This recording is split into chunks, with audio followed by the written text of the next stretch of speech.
What goes through your mind when you see a Muslim woman in a headscarf? Have you ever wondered why she might wear one? If so, you're not alone. The hijab is an Arabic word that means veil, but you might simply know it as headscarf, or more generally, when a Muslim woman covers her hair and body, with a few exceptions like face and hands. The burqa and niqab, on the other hand, is when that covering is extended to the entire body, including the face. In any case, the act of veiling boils down to a desire to embody modest dress and character. And that, of course, goes to every Muslim. Yes, men too. While men may not have the obligation of covering their entire bodies, they too have specific requirements of dress and behavior that must be dignified and modest. So if you've ever wondered why do Muslim women cover in the first place, it's often simply that. For many Muslim women, the hijab is worn out of a desire to fulfill a commandment of God. For others, it can also be an opportunity to outwardly express their Muslim faith.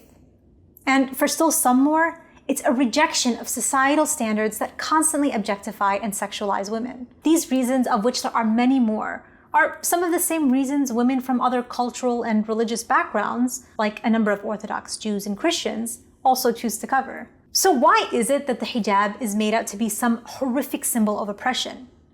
Well, you don't have to look too far back into history to find out. For centuries, Muslim women have been portrayed as veiled, secluded, and oppressed. We're merely victims of a barbaric religion in need of being rescued. This portrayal of the Muslim woman is by no means coincidental. By creating the story of the poor, helpless Muslim woman locked in an oppressive culture, one is naturally inclined to feel pity, sympathy, and outrage. And it's these very emotions that have been used to justify military intervention and imperialism on a global scale for well over a century. And on top of it, that same imagery is used to deny Muslims political and human rights, justifying racial profiling, deportations, and so much more on a local and regional level. The irony of it all is that even when Muslim women speak up and voice their commitment to wearing the hijab, their voices time and again are silenced. And despite this clear act of empowerment, these same women are told, no, you say liberation, but we see the oppression in your eyes. You just don't recognize how immersed you are in your cultural backwardness and indoctrination. But the facts speak for themselves. In 2008, Gallup conducted a poll of 50,000 Muslims from 35 countries. The results? The majority of Muslim women don't see Islam as a hindrance. On the flip side, they see it as crucial to their progress. And reality testifies to this.